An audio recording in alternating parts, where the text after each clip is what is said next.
Hey guys, still on the tour today. Right now we're at Boone County Fire at their training center. We're learning about drones and we're going to turn it over to Boone County Fire District with DSAR, and he's going to tell you a little bit about the drone. Hi there. So, we have our bread and butter, our workhorse drone right here, the DJI M30T, the T for thermal. And so with this drone, pretty hefty drone that can fly really easily in windy conditions. We were able to use it for a lot of things that we do on the fire district, whether that's lost person searches or natural cover fires.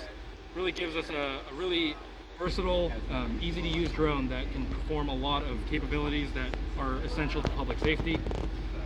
Kind of going over the sensor right here, we have a wide angle camera that can really give us a quick look at a large area.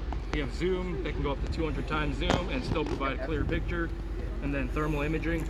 And the thermal imaging really comes in handy during natural cover fires when we're trying to determine how large this is, determine if there's any hotspots we haven't seen from the ground.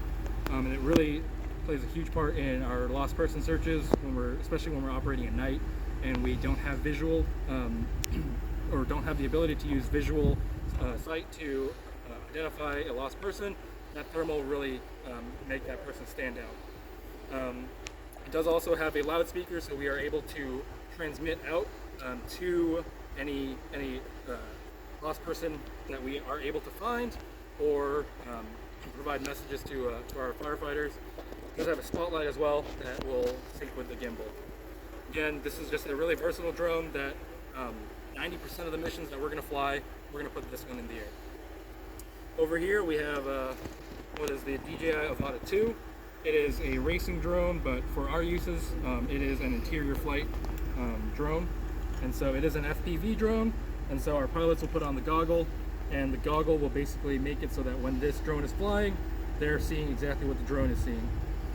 Very small craft, very maneuverable, and so we're able to put it into enclosed spaces and put it into places where we don't necessarily want to send somebody in before we are able to confirm that it's safe to do so. In the urban search and rescue side of things, this is great for providing oversight, looking over ground crews that are working. This one is going to be great for those really technical searches where we have to go into enclosed spaces within collapsed structures.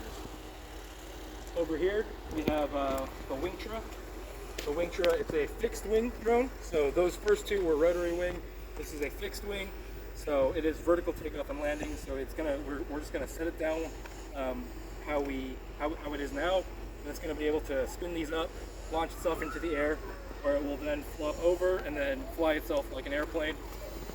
The flight on it is fully automated, and so we just essentially set an area that we want it to cover, and then it will fly itself essentially. The great thing about this one is the speed at which it moves. It flies really fast, and that camera can take a lot of pictures really quickly.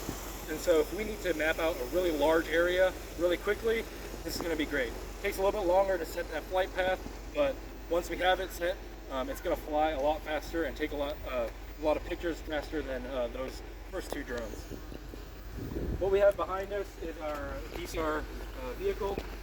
It's our mobile command station and workstation. So as the drones, collect pictures, collect videos, we're going to utilize this vehicle to really process it and turn that data into something that the team's leadership can use.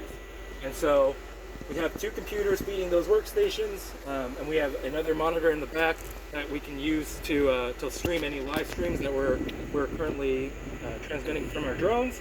And then that way the leadership can kind of assemble back there, see what the drone is seeing, and make decisions based off of that.